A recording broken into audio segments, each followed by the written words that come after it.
மன்னவா ஒரு கோயில் போய் இந்த மாளிகை எதற்காக?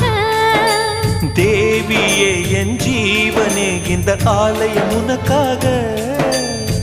வானில் ஒரு புயல் மழை வந்தால் அழகே என்னை எங்கனம் காப்பாய். கண்ணே உன்னை என் கண்ணில் வைத்து இமைகள் எனும் கதவுகள் அடைப்பேன். சத்தியமாகுமா?